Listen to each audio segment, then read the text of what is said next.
তারাই সফল যারা ঈমানদার। তবে যেন যেন ঈমানদার নয়, তাদের 7টা বৈশিষ্ট্য থাকা চাই। কয়টা? 1 নম্বরে আল্লাহ বলছেন আল্লাযীনা হুম ফি সালাতিহিম খাশিউন, তারা যখন সালাতে দাঁড়ায় দিন দুনিয়ার হুঁশ থাকে না, তারা ভীত সন্ত্রস্ত হয়ে আল্লাহর দিকে রুজু হয়ে সালাত আদায় করে। নামাজে যখন দাঁড়াবো দুনিয়ার কোনো হুঁশ জ্ঞান আমাদের থাকতে পারবে? আমাদের হুঁশ থাকবে একদিকে, তিনি কে? আল্লাযীনা হুম ফি সালাতিহিম খাশিউন। শুরু হয়ে গেল মুমিনদের 7টি বৈশিষ্ট্যের আলোচনা। 1 নম্বর বৈশিষ্ট্য হচ্ছে মুমিনরা যখন নামাজে দাঁড়ায় দিন দুনিয়ার হুঁশ থাকে না, তাদের চিন্তা তাদের ধ্যান চলে যায় একদিকে, তিনি কে? সাইয়েদনা আলী রাদিয়াল্লাহু তাআলা আনহু যুদ্ধের ময়দানে মারাত্মকভাবে জখম হলেন, আহত হলেন। পায়ের ভেতরে জিহাদের ময়দানে তীর ঢুকে গেল, তীর কেউ টেনে বের করতে পারে না। এতটাই জখম হয়েছে, তীর ধরে টান মারলে তিনি চিৎকার মারে। বিশ্বনবী দেখলেন অবস্থা বেগতিক। আল্লাহর হাবিব বললেন, তীর ধরে টানাটানির দরকার নাই, যেহেতু টান মারলে ব্যথা পায়, ছেড়ে দাও, আজান দাও। বেলাল তুমি আজান দাও, একামত দাও।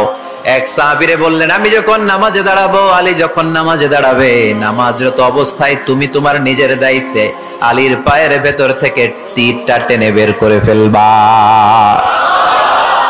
আজান দেয়া হলো, একামত হলো, বিষ্ণু ঈসা ইসলাম নামাজ পড়তে শুরু করলেন। সাইয়েদনা আলী রাদিয়াল্লাহু তাআলা আনহু নামাজে দাঁড়ালেন। ওই সাহাবী দাঁড়ান নাই, বিশ্বনবীর পরামর্শ অনুযায়ী কাতারের ভেতর দিয়ে যে বিশ্বনবীর মেয়ের জামাতা সাইয়েদনা আলী রাদিয়াল্লাহু তাআলা আনহুর পা থেকে টান মেরে তীর বের করেছে। টান দিয়ে তীর খোলা হয়েছে, কিন্তু সাইয়েদনা আলী মুহূর্তের জন্য টের পান না। আগে টান মারতেছে, ব্যথা পায়, চিৎকার মারে, কিন্তু সালাতের অবস্থায় টান মেরে তীর বের করেছে, উনি টেরই পান নাই। আল্লাহু আকবার। তার মানে যখন নামাজে তিনি দাঁড়িয়েছেন, দিন দুনিয়ার হুঁশ তার ছিল না। তার হুঁশ, জ্ঞান, চিন্তা, ধ্যান সব কিছু চলে গিয়েছে একজনের দিকে, তিনি কে? এজন্য বিশ্বনবী বলতেন, আন তা'বুদাল্লাহা কাআন্নাকা তারা ফাইন লাম তাকুন তারাহু ফাইন্নাহু ইয়ারাক। এমন ভাবে নামাজ পড়বে মনে করবে তুমি আল্লাহকে দেখে দেখে নামাজের মুসল্লায় আছো। ঠিক কি না? যখন নামাজ পড়বা ভাববা তুমি আল্লাহকে দেখছো। আর যদি এটা কষ্ট হয়, অ্যাটলিস্ট এটা ভাবো যে আল্লাহ তোমায় দেখছে। আমাদেরকে দেখে কে? আমি যে নামাজ পড়ি দেখে কে? এই চিন্তাটা মাথায় থাকার দরকার আছে না নাই? আন তা'বুদাল্লাহা কাআন্নাকা তারা ফাইন লাম তাকুন তারাহু ফাইন্নাহু ইয়ারাক। এমন ভাবে নামাজ পড়ো, এটা চিন্তা করো যে আল্লাহ তোমায় দেখছে। আল্লাহ ইজ ওয়াচিং মি, তাই না? আল্লাহ ইজ অবজার্ভিং মি, আমার আল্লাহ আমাকে দেখছে। এই চিন্তা করে যদি নামাজ পড়েন, খুশু খুদু বাড়ায় দিবে কে? এক সাহাবী নামাজও পড়তেছে, দাড়িও টানতেছে, এরকম নামাজও পড়ে দাড়িও টানে, এরকম আল্লাহর ওলি আছে না নাই? নারায়ণগঞ্জে নাই? হ্যাঁ আছে। নামাজ পড়া অবস্থায় বারবার চুলকানো যাবে, দাড়ি টানা যাবে, শুধু মোবাইলে SMS লেখা যাবে? যাবে না, এগুলো করবেন না। নজরটা থাকবে সেজদার দিকে। কোন দিকে? সবাই বলেন, মনে থাকবে এটা? এগুলো message, very sensitive and important message. এগুলো নিয়ে যান বাড়িতে। সালাতে মন বসে না, কারণ নজর ছোটাছুটি করে এইদিকে এইদিকে এইদিকে, না এদিক সেদিক তাকাবেন না, সেজদার দিকে তাকাবেন। কোন দিকে? আল্লাহ 3টা চান্স দেয়। কয়টা? একবার যখন এদিকে তাকান, আল্লাহ বলে আকবিল, ফিরে আয়, ফিরে আয়, সেজদার দিকে তাকা। আবার যখন তাকান, আল্লাহ বলে আকবিল, ফিরে আয়, সেজদার দিকে তাকা।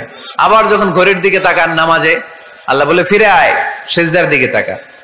3বারের পরও যখন আবার অন্যদিকে নজর করেন, আল্লাহ বলে লা হাজাতা লি ইলা সালাতিক, তোর এই নামাজের দরকার আমার নাই। নাউজুবিল্লাহ পড়বেন না? যে আল্লাহরে খুশি করার জন্য এত সময় ব্যয় করে, এই কষ্ট করে শীতের রাতে ওযু করে নামাজে দাঁড়ালাম, ওই আল্লাহ যদি বলে এই নামাজের দরকার নাই, তো নামাজে নজরটা থাকবে কোন দিকে? অনেকে এগুলো করে, অনেক মুরব্বী বাবারাও করে, আমি দেখেছি। মুরব্বীরা অনেক সময় নামাজ পড়ে ঘরে কেউ ঢুকলে এমনি তাকায়, আছে না নাই? মুরব্বী বাজানকে বুঝাই দিবেন যে নিয়ম হচ্ছে সেজদার দিকে তাকানো। কোন দিকে তাকানো? খেয়াল থাকবে তো। সাহাবারা যখন নামাজে দাঁড়াতেন, সফরে যখন মরুভূমিতে সালাত আদায় করতে দাঁড়াতেন, মরুভূমির পাখিগুলো সাহাবাদের মাথায় এসে বসে যেত, কারণ পাখি মনে করতো এগুলো খেজুর গাছ। কি গাছ? নড়ে না, চড়ে না, ঠায় দাঁড়িয়ে আছে। পারা যাবে না এরকম নামাজ পড়তে? ইনশাআল্লাহ পড়েন। আল্লাযীনা হুম ফি সালাতিহিম খাশিউন। মুমিনদের প্রথম গুণ, তারা যখন নামাজে দাঁড়ায় ভীত সন্তুষ্ট হয়ে খুশু খুদুর সাথে একাগ্রতার সাথে নামাজ পড়ে। With full of solemnity and submission। ডানে বায়ে তাকায় না, তারা সব সময় টেনশনে থাকে, আল্লাহ আমার নামাজ কবুল করলো তো? আর তারা ভাবে হতে পারে এটাই আমার জীবনের শেষ নামাজ। It could be my final salah. Perform the salah as if this is your last and final prayer. এমন ভাবে নামাজ পড়ো, চিন্তা করো যে হতে পারে এটাই তোমার জীবনের শেষ নামাজ, আর হয়তো আমি আল্লাহর সেজদা দেওয়ার সুযোগ পাবো না। আজকের মাহফিল শেষ করে আমরা বাসায় পৌঁছতে পারবো, কোনো গ্যারান্টি আছে আমার? আর 10 মিনিট হায়াত আছে আমার, কোনো গ্যারান্টি নাই। আর 2 মিনিট বাঁচবো, গ্যারান্টি আছে? শ্বাস যেটা নিলাম এটা ফেলতে পারবো, গ্যারান্টি আছে? তো মুসল্লায় যে দাঁড়াইলেন, নামাজ যে পড়লেন, এরপরে আরেকবার নামাজের সুযোগ পাবেন, গ্যারান্টি আছে? তো তাহলে প্রত্যেক নামাজের সময় মুসল্লায় দাঁড়িয়ে আমরা এটা ভাবি না কেন যে এটাই হতে পারে আমার শেষ নামাজ? This could be my final সালাহ। হতে পারে এটাই আমার শেষ নামাজ। এরকম চিন্তা নিয়ে যদি আপনি নামাজে দাঁড়ান, তাহলে মন এদিক সেদিক যাবে। অনেকে নামাজেও দাঁড়ায়, আবার টেলিভিশনে কোন নিউজ দিচ্ছে ওইটার টেনশনও থাকে, আছে না নাই? নামাজেও দাঁড়ায়, শেয়ার বাজারের দাম বাড়লো না কমলো টেনশন করে। নামাজেও দাঁড়ায়, মাশরাফি ছক্কা মারলো না আউট হইলো, টেনশন আছে না নাই? যার যেদিকে আগ্রহ ওইটা নিয়ে পড়ে থাকে নামাজে, ওই নামাজকে আল্লাহ কবুল করবে? এজন্য এমন ভাবে সালাতে দাঁড়াবো, ভাববো যে হতে পারে এটাই আমার জীবনের শেষ নামাজ। তো প্রত্যেক ওয়াক্তে যে দাঁড়াই, কোনো গ্যারান্টি আছে যে আরেকটা নামাজের সুযোগ পাবো? তাহলে প্রতি ওয়াক্তেই আমরা এটা ভাবি না কেন যে এটা আমার জীবনের শেষ নামাজ হতে পারে? বিশ্বাসীরা যখন নামাজে দাঁড়ায় তারা ভাবে it could be my last and final সালাহ। চিল্লায় বলতে হবে ঠিক কিনা? এজন্য আল্লাহ বললেন সফল হয়েছে তারা, ঈমান এনেছে যারা। ঈমানদারের প্রথম গুণ, তারা যখন নামাজের জন্য মুসল্লায় দাঁড়িয়ে যায়, দিন দুনিয়ার হুঁশ তার থাকে না, তার ধ্যান জ্ঞান চলে যায় একজনের দিকে, তিনি কে? ধীরস্থির ভাবে সালাত পড়তে হবে, তা'দিলুল আরকান মেইনটেইন করে। এক সাহাবী নামাজ পড়ে আল্লাহ রাসূল সাল্লাল্লাহু আলাইহি ওয়াসাল্লামের কাছে আসলেন। আল্লাহ রাসূল বললেন সল্লি ফা ইন্নাকা লাম তুসল্লি, যাও নামাজ পড়ো, নামাজ হয় নাই। আবার নামাজ পড়লেন, আবার আসলেন, আল্লাহ রাসূল একই কথা বললেন, সল্লি ফা ইন্নাকা লাম তুসল্লি, রিপিট ইউর সালাহ because you didn't offer your salah in a correct way, in a correct manner. সঠিক পদ্ধতিতে সালাত হয়নি। উনি কি করবেন? আবার যে পড়লেন, আবার আসলেন, আল্লাহ রাসূল বললেন সল্লি ফা ইন্নাকা লাম তুসল্লি, সালাত পড়ো, হয় নাই। এবার সাহাবী কেঁদে দিলেন, বললেন ইয়া রাসূলুল্লাহ, এর চেয়ে ভালো করে তো আমি পড়তেই জানি না। আল্লাহ রাসূল সাল্লাল্লাহু আলাইহি ওয়াসাল্লাম সাহাবীকে জড়িয়ে ধরলেন, বললেন আসো তোমারে শিখাইয়া দেই, যখন নামাজে দাঁড়াবা তাড়াহুড়ো করবে না। there is no rushing in salah, there is no hastiness in salah। সালাতে তাড়াহুড়ো নাই। যখন দাঁড়াবা রিল্যাক্স, যখন রুকুতে যাবা রিল্যাক্স, সিজদায় লুটিয়ে পড়বা রিল্যাক্স। তাড়াহুড়ো করা যাবে? রুকুতে যখন যাবা পিঠটাকে সোজা করবা, স্ট্রেট ফরওয়ার্ড। আল্লাহ রাসূল সাল্লাল্লাহু আলাইহি ওয়াসাল্লাম যখন রুকু দিতেন, ওনার রুকু দেওয়া পিঠটা এতটাই স্ট্রেট ফরওয়ার্ড আর সোজা হতো, সাহাবারা বলতেন এখানে পানির গ্লাস রেখে দিলে পানিটাও কাঁপতো না, গ্লাসটাও নড়তো না। তার মানে রুকুর পিঠ খুব বাঁকা ছিল, তাই না? কি ছিল? স্ট্রেট ফরওয়ার্ড, সোজা। লা ইয়াসুব্বু ওয়া লা ইয়াকনিউ। আমাদের অনেকের মাথা অনেক নিচে চলে যায়, অনেকেরটা এরকম থাকে না, স্ট্রেট ফরওয়ার্ড। আল্লাহ রাসূল সাল্লাল্লাহু আলাইহি ওয়াসাল্লাম বললেন সবচেয়ে বড় চোর যে নামাজে চুরি করে। সাহাবারা বললেন কাইফা ইয়াসরিকু ফিস সালাহ ইয়া রাসূলুল্লাহ, হে আল্লাহর রাসূল সালাতে আবার চুরি করে কেমনে? আল্লাহ রাসূল সাল্লাল্লাহু আলাইহি ওয়াসাল্লাম বললেন ইয়াসরিকু ফি রুকুইহি ওয়া সুজুদিহি, রুকু সিজদায় চুরি করে, পিঠ সোজা করে না।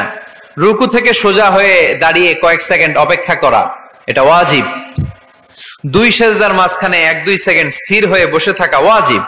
আমাদের অনেকেই রুকু থেকে কোন রকম নাম কাওয়াজ মাথাটা উঁচু করে সিজদায় দৌড় মারে, আছে না নাই? এক সিজদা দিয়ে কোন রকম মাথাটা তুলে আরেক সিজদায় দৌড় মারে, আছে না নাই? এরা রুকু সিজদায় চুরি করে, এরা নামাজ চোর। এরকম করা যাবে? তাড়াহুড়ো করবেন? কখনো তাড়াহুড়ো করা যাবে? নামাজে তাড়াহুড়ো নাই। নামাজে কি নাই? নামাজে করতে হবে রিল্যাক্স। নামাজে কি করব? সবাই বলেন কি করব? যারা তাড়াহুড়ো করে এদেরকে বলতে পারবেন এটা? তুমি তাড়াহুড়ো করছো কেন? নামাজে তুমি রিল্যাক্স করবা, সিজদায় লুটিয়ে পড়বা, তুমি তো আল্লাহর কাছে চলে গিয়েছো। আল্লাহ রাসূল বললেন, বান্দা যখন সিজদায় লুটিয়ে পড়ে, বান্দা তখন আল্লাহর সবচেয়ে কাছে চলে যায়। ফাকসিরু ফিহি দুআ, তাই তখন বেশি বেশি দোয়া করো। আমরা যখন মসজিদের কার্পেটে সেজদা দেই, দেখা যায় যে সেজদাটা কপালটা কার্পেটে পড়ে, জায়নামাজে পড়ে, মসজিদের টাইলসে পড়ে, কিন্তু বিশ্বনবী বলে না, টাইলসে পড়ে না, জায়নামাজে পড়ে না, তোমার সেজদাটা আল্লাহর কুদরতি পায়ের উপর যেয়ে পড়ে। এজন্য তাড়াহুড়ো করা যাবে না। ইযা উকিমাতিস সালাহ ফালা তাতুহা তাসআউন, যখন একামত হয়ে যায় দৌড়াদৌড়ি করে রাশিং করে নামাজে যেও না। ওয়াতুহা তামশুন, রিল্যাক্সের সাথে যাও। ফামা আদরাকতুম ফাসাল্লু, যে যতটুকু পাও ইমাম সাহেবের সাথে পড়ো। দেরি হয়ে গেলে ওমা ফাতাকুম ফাআতিমু, যেটা ছুটে গেছে একা একা পড়ো। 4 রাকাত পেয়েছি 2 রাকাত, বাকি 2 রাকাত একা একা পড়ার সুযোগ আছে না নাই? তো তাড়াহুড়ো করেন কেন আপনারা? আর তাড়াহুড়ো করবেন? মনে রাখতে হবে এই মাহফিলগুলোতে এসে শুধু স্লোগান সর্বস্ব মাহফিল দিলে হবে না। যা শুনবো, নিজে মানবো, সমাজটাকে পরিবর্তন করে দিব আমরা। এজন্য সালাতে যেন আমরা তাড়াহুড়ো না করি, ধীর স্থির ভাবে যেন সালাত পড়ি। মনে থাকবে সবার? সালাতে আমরা রিল্যাক্স করব। কি করব? তাহলে মুমিন বান্দাদের 1 নাম্বার গুণ, আল্লাযীনা হুম ফি সালাতিহিম খাশিউন। মুমিনরা যখন নামাজে দাঁড়ায় তারা তাড়াহুড়ো করে না, তারা ধীর স্থির ভাবে সালাত আদায় করে। রাজি আছি তো সবাই?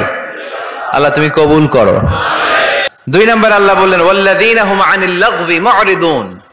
মুমিন বান্দাদের 2 নাম্বার বৈশিষ্ট্য, তারা অনর্থক কাজ থেকে মুখ ফিরিয়ে নেয়। তাই না? এখানে অনর্থক কাজ গেলে আমার সওয়াব নেই, আরো গুনাহ হবে, যাব আমি? এখানে এমন কাজ গেলে আমার আমল নষ্ট হবে, যাব আমি? ওয়াল্লাযীনা হুম আনিল লাগবি মুরিদুন, অনর্থক কাজ করব না আমরা। যেটাই করব এটা যেন অর্থবোধক হয়, এটা যেন আমার কাজে লাগে, 10-এর কাজে লাগে, এরকম কাজ করার দরকার আছে না নাই? মিন হুসনি ইসলামিল মারই তারকুহু মা লা ইয়ানি। আল্লাহ রাসূল সাল্লাল্লাহু আলাইহি ওয়াসাল্লাম বললেন, ব্যক্তির ইসলামের সৌন্দর্যের মধ্য থেকে একটা বড় সৌন্দর্য হচ্ছে ব্যক্তি অনর্থক কোনো কাজ করবে না। কারণ মুমিন খুব ভালো করে জানে, যাই করে ভিডিও ক্যামেরা দিয়ে ক্যামেরা করে কে? আপনারা কি মনে করছেন যে আজকের যে মিডিয়ার ভাইরা আসছে ওদের কাছেই ক্যামেরা? ফেরেশতাদের কাছে ক্যামেরা নাই? আছে না নাই? এজন্য মুমিন বান্দার 2 নাম্বার গুণ, ওয়াল্লাযীনা হুম আনিল লাগবি মুরিদুন। অনর্থক কাজে আমরা যাব না, যাব? ওয়াল্লাযীনা হুম আনিল লাগবি মুরিদুন। মুমিনরা আজে বাজে কাজে যায় না। যে কাজে গেলে নিজের কল্যাণ, দেশের কল্যাণ, 10-এর কল্যাণ, মুমিন ওই কাজ করে, ঠিক কি না? তাহলে অনর্থক কোনো কাজে আমরা যাব যেটাতে সওয়াব নাই, যেটাতে গুনাহ হয়, যেটাতে সবার অকল্যাণ, ওটাতে আমরা যাব? 2 নাম্বার গুণ, ওয়াল্লাযীনা হুম আনিল লাগবি মুরিদুন। অনর্থক কাজ দেখলে মুখ ফিরায় নিতে হবে, সালাম দিয়ে আমরা কেটে পড়বো। আর ভালো কাজে আমি সবার আগে। ওয়াল্লাযীনা হুম আনিল লাগবি মুরিদুন, অনর্থক আজে বাজে কাজে আমরা যাব, ভালো কাজ যেখানে আমরা যাব। 3 নম্বরে আল্লাহ বললেন, ওয়াল্লাযীনা হুম লিয-যাকাতি ফাঈলুন। আমার মুমিন বান্দাদেরকে আমি ধন সম্পদ দিয়ে যদি ধনী বানিয়ে দেই, ওই সম্পদ থেকে গরিবদের জন্য তারা দান করে। ওয়া ফি আমওয়ালিহিম হাক্কুন লিসাইলি ওয়াল মাহরুম। তোমার সম্পদে গরিব দুঃখীর অধিকার আছে। আমি যে যাকাত দেই এটা আমি কিন্তু করুণা করি না, বরং ও যাকাত নিয়ে ও আমারে করুণা করে। কথা বুঝতে পেরেছেন? আমি যাকাত দেওয়াটা আমার উপর ফরজ, কিন্তু যে গরিব ওর জন্য কি যাকাত নেওয়া ফরজ? ওর ঘরে টাকা নাই, ও বললো আমি রোজা রাখবো কিন্তু যাকাতের টাকা নিমু না, কোনো সমস্যা আছে? কিন্তু আমি যদি কই যাকাত দিমু না, সমস্যা আছে না নাই? তাহলে আমি করুণা করি নাই, ও যে আমার থেকে যাকাতের প্যাকেটটা নিয়ে এই বিশাল ফরজ ইবাদত পালনে আমারে সহায়তা করলো, ও আমারে করুণা করেছে, ও এসে আমারে দয়া দেখিয়ে গিয়েছে, ঠিক কি না? কিন্তু অনেকে যাকাতের শাড়ি দেয়, লুঙ্গি দেয়, আবার মাইকে ঘোষণা দিয়ে দেয় অমুক দিন যাকাতের শাড়ি দেয়া হবে, লুঙ্গি দেয়া হবে। আহা, গরিব মানুষগুলো ধাক্কা ধাক্কি করে পদপৃষ্ঠ হয়ে মারা যায়। কিয়ামতের দিন মার্ডার কেসের আসামি করে তোরে আল্লাহ দাঁড় করাবে। তোমার কারণে এই মানুষগুলো মারা গিয়েছে, অব্যবস্থাপনার কারণে। এরকম নিউজ বাংলাদেশে আছে না নাই? যাকাতের শাড়ি বলে কোনো শাড়ি আছে? যাকাতের লুঙ্গি বলে কোনো লুঙ্গি আছে? সমাজ থেকে দারিদ্রতা বিমোচনের জন্য যাকাত। এমন কিছু দিবেন যাতে করে সে কিছু করে খেতে পারে। সিএনজি কিনে দেন একটা, ছেলেটা সিএনজি চালাবে, অটোরিকশা চালিয়ে স্বাবলম্বী হবে, ঠিক কিনা? ঝালমুড়ির একটা দোকান বানায় দেন, চায়ের একটা দোকান বানায় দেন, চা বিক্রি করবে, ফুচকা বিক্রি করে ও চলবে, ফ্যামিলিও চলবে। আর যদি একটা শাড়ি, একটা লুঙ্গি, 1 কেজি সয়াবিন তেল আর 1 কেজি চাল দিয়ে দেন, এটা নিয়ে দুপুর পর্যন্ত চলবে, রাত্রে বেলায় আরেক জায়গায় লাইনে দাঁড়াবে। দারিদ্রতা কি দূর হবে? একদিকে গাছতলা, আরেকদিকে 5 তলা, ওই বাংলাদেশ আমরা চাই না, ঠিক কিনা? অর্থের সুষম বন্টনের জন্য যাকাতকে ফরজ করেছে কে? এজন্য আল্লাহ বললেন আল্লাযীনা হুম লিয-যাকাতি ফাঈলুন। আমার মুমিন বান্দার 3 নাম্বার গুণ, তারা যাকাত দেয়, তারা সম্পদ জমিয়ে রাখে না। আল্লাযীনা ইয়াকনিজুনা আয-যাহাবা ওয়াল-ফিদ্দাতা ওয়া লা ইউনফিকুনাহা ফী সাবিলিল্লাহ ফাবাশশিরহুম বিআযাবিন আলীম। যারা সম্পদ জমায়, একটু জোরে বাতাস দিতে হবে। যারা সম্পদ জমায়, এই সম্পদগুলো কিয়ামতের দিন হবে সুজাআন আকরা, টেকো সাপ। পা থেকে পেঁচাতে পেঁচাতে কোমর, কোমর থেকে পেঁচাতে পেঁচাতে গলা, ছবল মারবে আর বলবে আনা মালুক আনা কানজুক, আমি তোর সম্পদ, আমি তোর ব্যাংক ব্যালেন্স, আমার না খাওয়ার জন্য জমাইছিলে, আজকে খা। খাইবেন ওই দিন? খাইবেন? ওই দিন সাপের এক একটা কামড়ে দেহটা 70 গজ জমিনের ভেতরে ঢুকে যাবে, ঠিক কিনা? এজন্য ওয়াল্লাযীনা হুম লিয-যাকাতি ফাঈলুন। আমার বিশ্বাসী বান্দারা কৃপণ হয় না, আমার মুমিন বান্দারা কিপটা হয় না। তারা যখন সম্পদের মালিক হয়, আমার রাস্তায় তারা যাকাত দেয়, ঠিক কিনা? দান করে, দিলে বাড়ায় দেয় কে? দিলে কমে কখনো? গোপনে দান করবেন, ওই গোপনে দানের সওয়াব বেশি। গোপনে দান করলে কিয়ামতের দিন আল্লাহ তাআলা আরশের নিচে আপনারা ছায়া দিয়ে দিবে। তাহলে 1 নাম্বার সালাত, 2 নাম্বার আজে বাজে কাজে আমরা নাই, 3 নম্বরে আমরা যাকাত দিব, 4 নম্বরে আল্লাহ বললেন ওয়াল্লাযীনা হুম লিফুরুজিহিম হাফিযুন। আমার মুমিন বান্দারা তাদের লজ্জাস্থানের হেফাজত করে। 4 নাম্বার। এটা কয় নাম্বার? এটা যুবকদের ওয়াজ। লজ্জাস্থানের, দে গার্ড দেয়ার প্রাইভেট, লজ্জাস্থানের হেফাজত করতে হবে।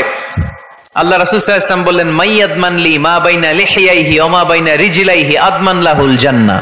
খুব জরুরি হাদিস, যুবক ভাইরা খেয়াল করে শোনো।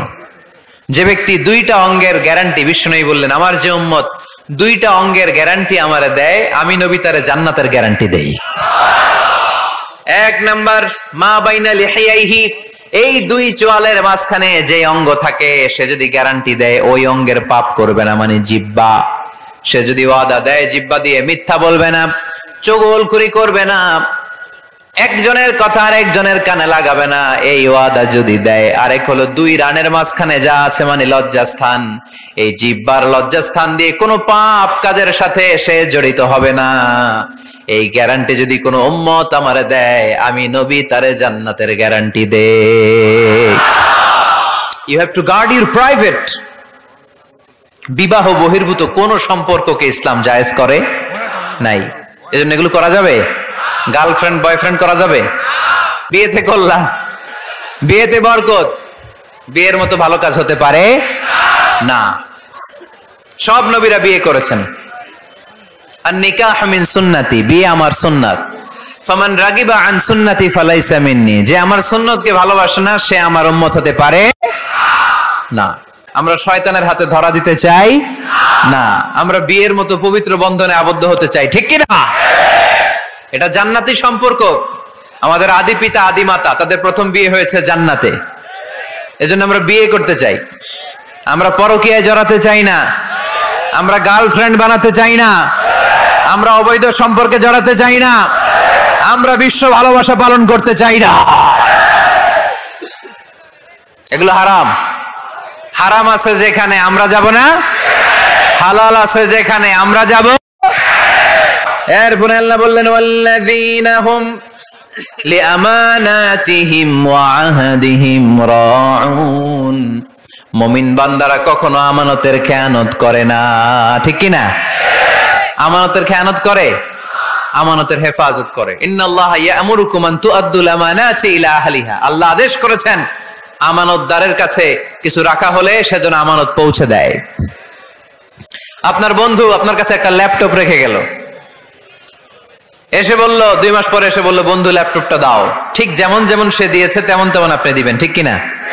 এটার নাম আমানত। লা ঈমান লিমান লা আমানাত আলা, যার আমানতদারিতা নাই ওর ঈমানই নাই। আপনার সম্পদ আছে, এই সম্পদ আপনার কাছে আমানত রেখেছে কে? আপনার স্ত্রী আছে, এই স্ত্রী আপনার কাছে আমানত। আপনার সন্তান আপনার আমানত। আপনার ক্ষমতা আছে, এই ক্ষমতা আপনার কাছে আমানত। যিনি ইমাম সাহেবের কাছে মসজিদ আমানত। যিনি চেয়ারম্যান সাহেব, ওনার কাছে ওনার ইউনিয়ন পরিষদ আমানত, ঠিক কিনা? যিনি প্রধানমন্ত্রী, ওনার হাতে 56,000 বর্গ মাইলটা আমানত। এটা অনেক বড় বিষয়। ওয়াল্লাযীনা হুম লিআমানাতিহিম ওয়া আহদিহিম রাউন, যাকে আল্লাহ যেই নিয়ামত দিয়েছে সবটাই আমানত। মুমিন এই আমানতের খেয়ানত করে।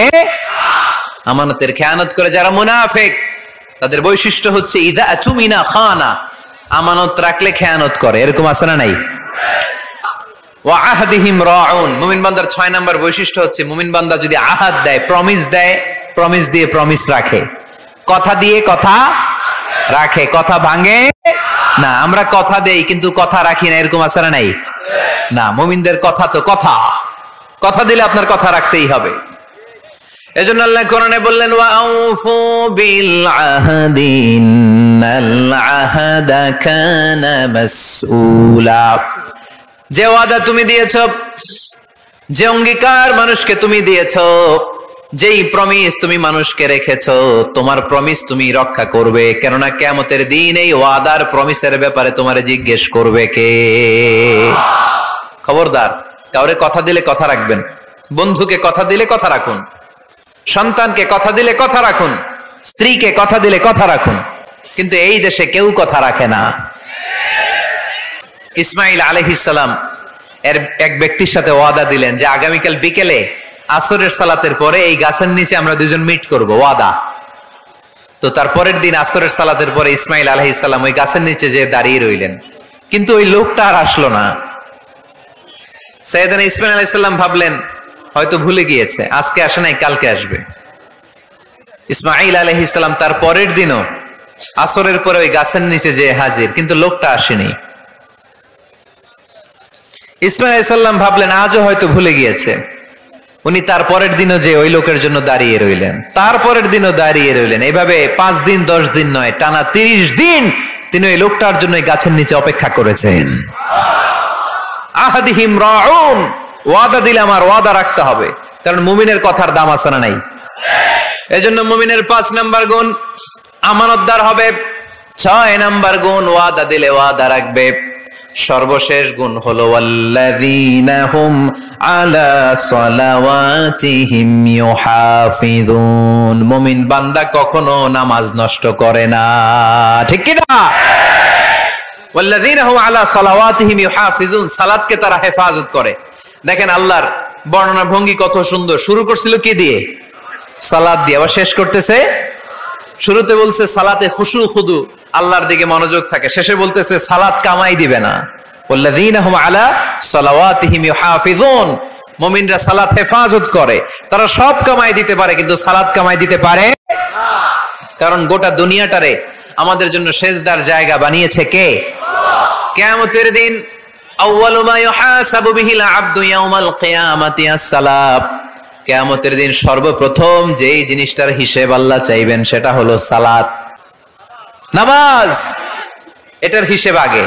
ফাইন সালুহাত সালুহা সাইরু আমালি, সালাতের হিসাব যদি সহজ হয় পুরো আমলনামাটারে সহজ করে দিবে কে? সালাতের হিসাব দিতে যে যদি আপনার গন্ডগোল লেগে যায় পুরো আমলনামায় গন্ডগোল পাকায় দিবে কে? এজন্য মুমিন সব নষ্ট করতে পারে, সালাত নষ্ট করতে পারে। যে কোনো জায়গায় সালাতের সুযোগ আছে না নাই? মসজিদে পড়লে কবুল করে কে? রাস্তায় পড়লে কবুল করে কে? বাজারে পড়লে কবুল করে কে? আল্লাহ বলেন এই 7টা গুণ যদি কেউ অর্জন করে, উলাইকা হুমুল ওয়ারিসুনাল্লাযীনা হুম ইয়ারিসুনাল ফিরদাউসা হুম ফিহা খালিদুন। এই মুমিন বান্দার 7টা বৈশিষ্ট্য যদি কারোর মধ্যে কেউ ধারণ করতে পারে, দুনিয়ার বুকে থেকেই সে জান্নাতুল ফেরদাউসের মালিক হয়ে যাবে।